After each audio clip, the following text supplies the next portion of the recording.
गर्मी बहुत थी, सूरज आग उगल रहा था। दिन 21 अप्रैल। दिल्ली से तकरीबन 90 किलोमीटर दूर शहर पानीपत में भारत का भविष्य हमेशा के लिए बदलने वाला था। उस दिन जो हुआ वो अगर नहीं हुआ होता तो दिल्ली का लाल किला नहीं होता, आगरे का ताजमहल नहीं होता। कुल मिलाकर आज जो भारत है उसकी शक्ल कुछ और होती, तहजीब कुछ अलग होती।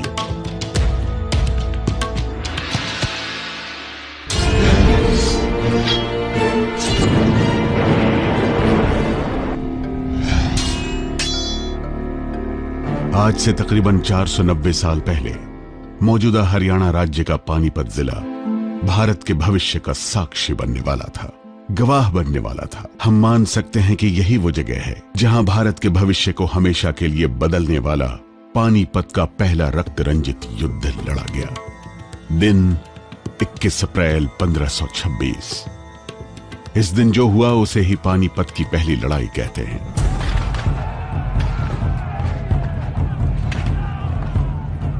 यह लड़ाई दिल्ली के तख्त के लिए नहीं, भारत पर कब्जे के लिए लड़ी गई थी। इसके दो पक्ष थे। एक, काबुल का तत्कालीन शासक जहीरुद्दीन मोहम्मद बाबर। बाबर अपनी पुश्तैनी रियासत फरगना और समरकंद को हारने के बाद बहुत मुश्किल से काबुल पर कब्जा कर पाया था।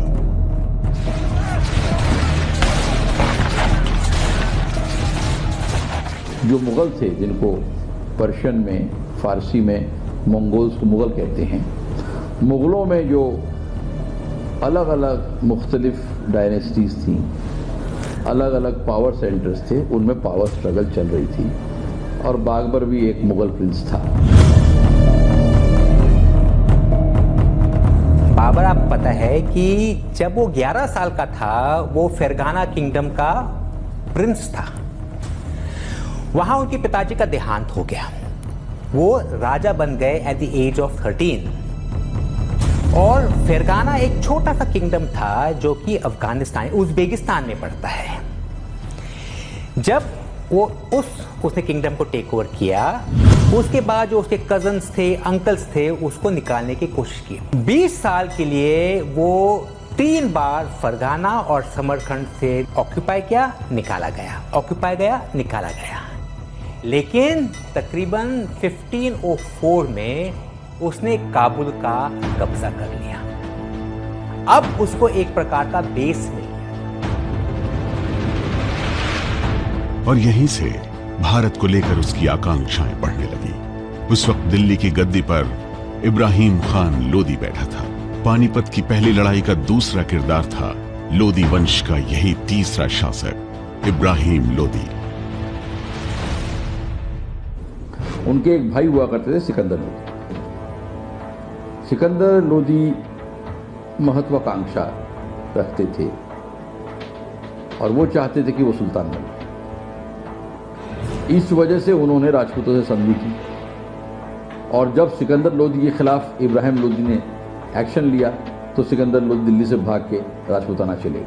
ऐसा बताया जाता है स्रोतों के आधार पे कि सिकंदर लोदी और उनके कुछ दोस्त जो इब्राहिम लोदी के खिलाफ थे और इब्राहिम लोदी को दिल्ली के तख्त से हटाना चाहते थे और दिल्ली पर कब्जा करना चाहते थे, दिल्ली को अपने प्रभुत्व में लाना चाहते थे, उन शक्तियों ने बाबर को न्योता दिया हिंदुस्तान में। बाबर ने काबुल पर कब्जा तो कर लिया था, लेकिन काबुल वैसी जगह नहीं थी जिससे वो संतुष्ट रह सकता था। और जब 1523 में न्योता आया तब बाबर समझ चुका था कि भारत में घुसने का सही मौका आ चुका है। 1524 में बाबर ने लाहौर पर कब्जा किया। लाहौर नाम तब पूरे पंजाब सूबे के लिए होता था। लाहौर में बाबर गैरिसन यानी फौजियों के लिए एक गढ़ स्थापित कर लौट गया। साल 1525 बाबर ने एक बार फिर काबुल से दिल्ली की ओर रुख किया। तत्कालीन भारत में बाबर तब दाखिल हुआ जब उसकी फौज ने पेशावर के पूरब से बहने वाली हारू नदी को 17 नवंबर 1525 के दिन पार किया। यहां से सिंधु नदी तक पहुंचने में उसे 28 दिन लगे। बाबर ने 15 दिसंबर 1525 को सिंधु नदी पार कर ली। इस मकाम पर बाबर ने अपनी फौज का लेखा जोखा भी किया। उसने लिखा है, अच्छे बुरे सब मिलाकर मेरे पास 12,000 की फौज है। बाबर की ये फौज बिना मुश्किल के भारत में बढ़ती जा रही थी। सुल्तान इब्राहिम लोदी के खिलाफ बाबर आगे बढ़ता रहा।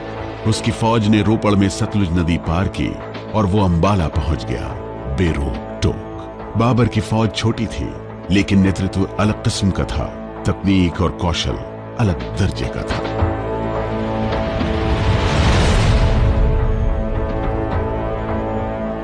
उसके पास ज्यादा कुछ फोर्सेस नहीं थे। रिकॉर्ड्स के अनुसार तकरीबन 12 या 15,000 की फौज उसके पास थी, लेकिन उस जो फौज थी वो तमाम वेटरन्स थी।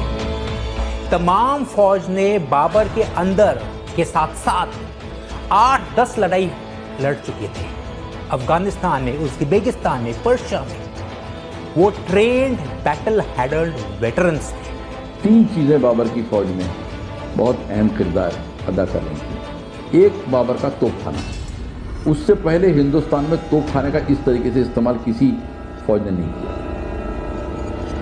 दूसरा, जो सेंट्रल एशिया की खासियत थी, जिसको हम लोग बोलते हैं घुड़सवार तीरंदाज, mounted archers.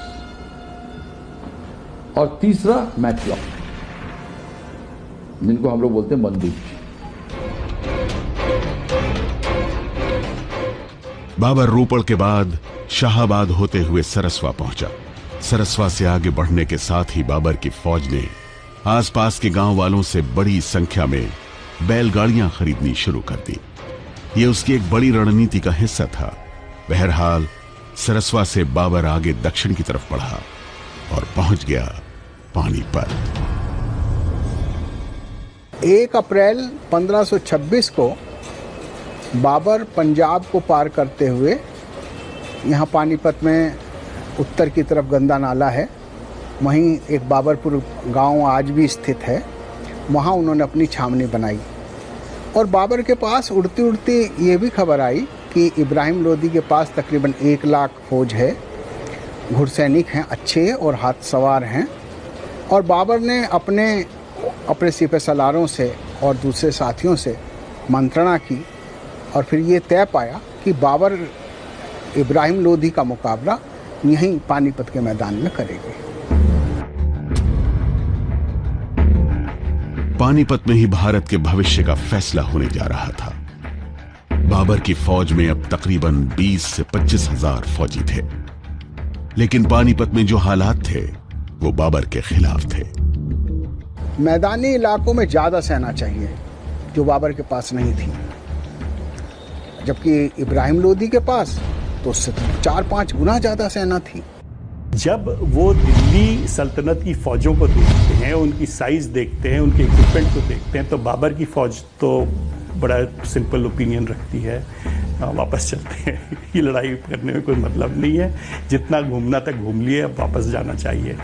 Babar is the one who says कि नहीं अभी रुक के थोड़ा सा और एक्सपेरिमेंट करते हैं, शायद अपन सक्सीड कर जाए। बाबर और उसकी टीम ने बहुत ही सोच समझकर यहाँ मोर्चा लगाया। ये रक्षात्मक मोर्चा था, यानी वो दुश्मन को अपने करीब आने देते थे और उसके बाद वो काउंटर अटैक करते थे।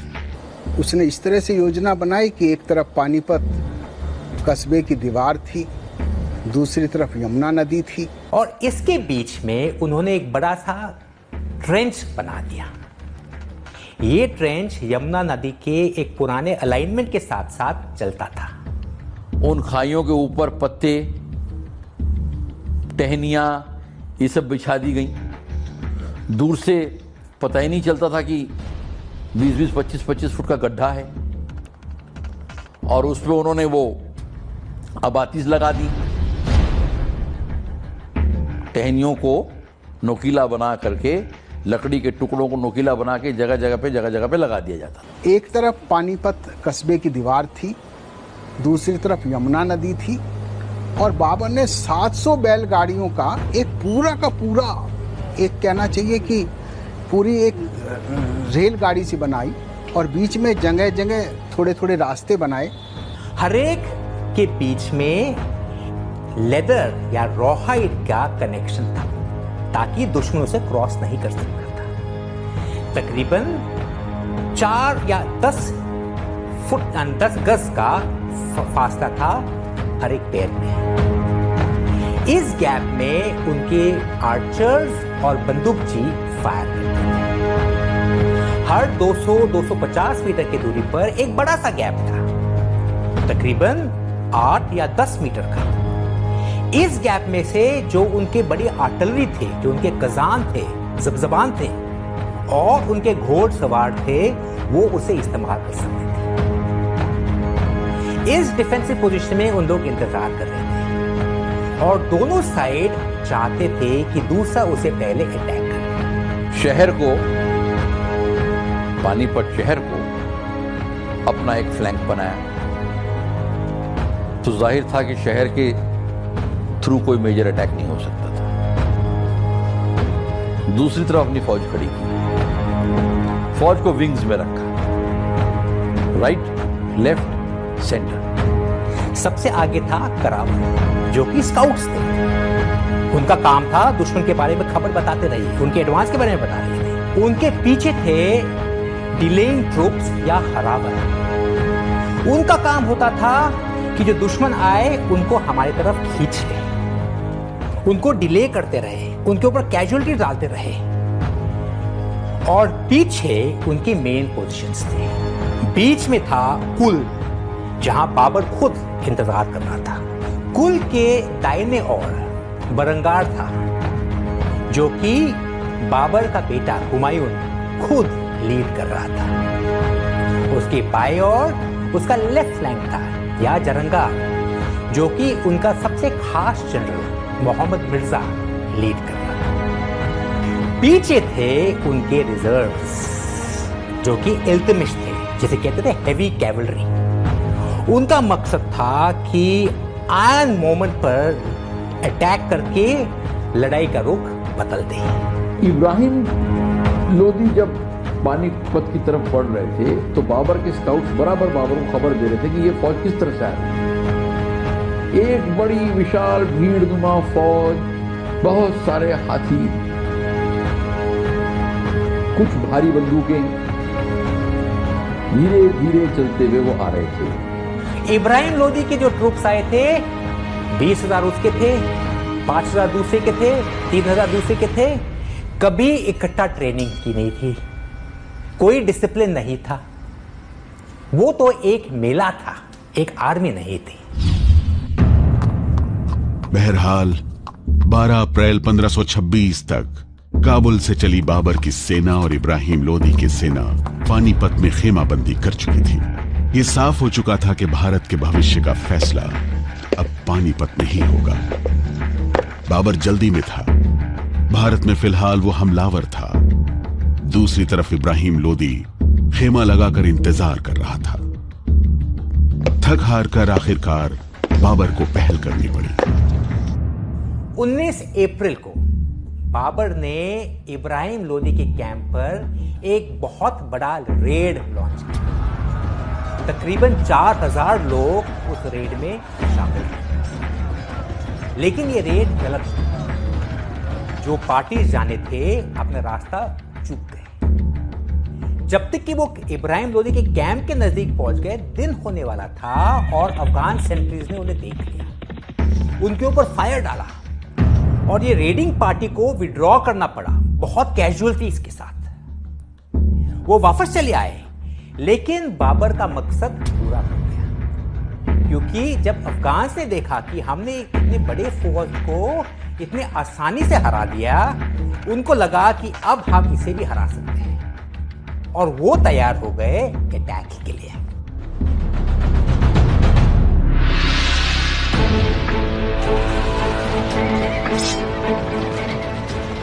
सुबह तड़के भोर अहले सुबह इब्राहिम लोदी ने कूच किया और उसकी योजना साफ थी कि जो आगे आए मार दो, और वो आगे बढ़ता चला गया। सामने उनके 300 वॉर एलिफेंट्स थे, पीछे उनकी मेन फौज थी। इब्राहिम लोदी के टैक्टिक्स तो बड़े आसान थे। वो चाहता था मैं एलिफेंट्स और फोर्स लेकर के ब्रेक कर लूं और उनको वहां खत्म कर दूं। बाबर के करावल दस्ते ने बाबर को सूचना दी कि इब्राहिम लोदी आगे बढ़ रहा है। सामने जो करावल थे उन्होंने हल्का सा डिले कर दिया, खबर पास करते रहे पीछे बाबर को कि अभी दुश्मन आ रहा है। हरावल ने उनको कांटेक्ट किया और वो भी पीछे पीछे हिलते रहे। तकरीबन 8 और 9 बजे के बीच में इब्राहिम लोदी की आर्मी ने बाबर के मेन डिफेंस से कांटेक्ट कर दिया और वहां उन्हें देखा ये सामने डिच है और ये फोर्टिफिकेशंस तैयार है।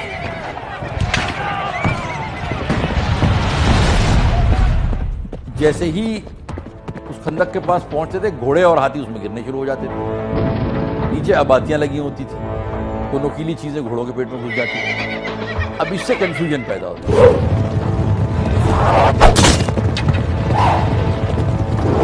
पहला शॉक वहीं मिला था। जैसे ही वो 200-300 मीटर के गज की दूरी पर आ गए, बाबर के आर्टिलरी ने फायर खोला, उनके कैनन से फायर किया। शायद उनका इफेक्ट ज्यादा नहीं होगा क्योंकि उस जमाने में रेंजेस ज्यादा नहीं थे, ना ही कैनन्स का असर इतना ज्यादा था। लेकिन उसका क्या असर हुआ था, जो आवाज हुआ, जो धमाका हुआ, जो फ्लैश बना, जो वॉर एलिफेंट्स थे आगे, वो देख करके घबरा गए और घबरा करके वो पीछे हटने लगे। जब दुश्मन हड़बड़ाहट में पीछे हटता था, उस वक्त बाबर तुलगुआ इस्तेमाल करते थे, आउट फ्लैंकिंग मैन्यूवर। तो दुश्मन को क्या लगता था, हम पीछे हट रहे, पीछे से भी हमला हो रहा है। ये होती थी एक बहुत तेज घुड़सवार की टुकड़ी, तुलुकमा जो होती थी, और उनको आदेश दिया जाता था कि अब आप फौज के दाएं से हमला कीजिए या लेफ्ट फ्लैंक से हमला कीजिए, तो फौज को आउट फ्लैंक कर देते थे। और उनके पास एक खास हथियार था जो कि था डबल कर्व बो, एक छोटा हथियार। लेकिन उसका फायदा क्या था, उस हथियार से घोड़सवार तकरीबन 220-250 गज की दूरी पर फायर कर सकता था।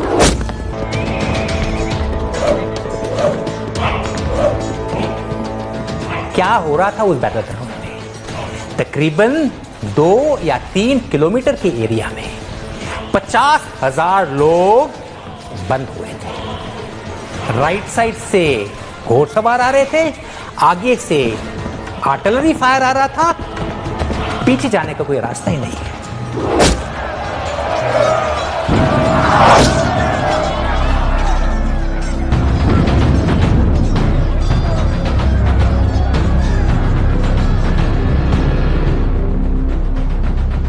इन हालात में सुल्तान इब्राहिम लोदी के एक वफादार ने कहा, बेहतर हो कि आप इस वक्त मैदान जंग से चले जाएं। अगर आप महफूज रहेंगे तो फिर से बड़ी फौज जमा हो जाएगी और हम मुगलों से जंग कर सकेंगे।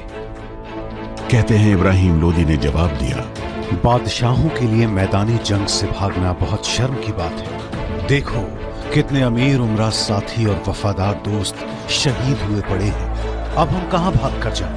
फिर इब्राहिम लोदी ने शेर पढ़ा, हम किसी और तरफ जाएं ये मर्दानगी नहीं है, सुर्ख रुओं का काम नहीं पीला होना।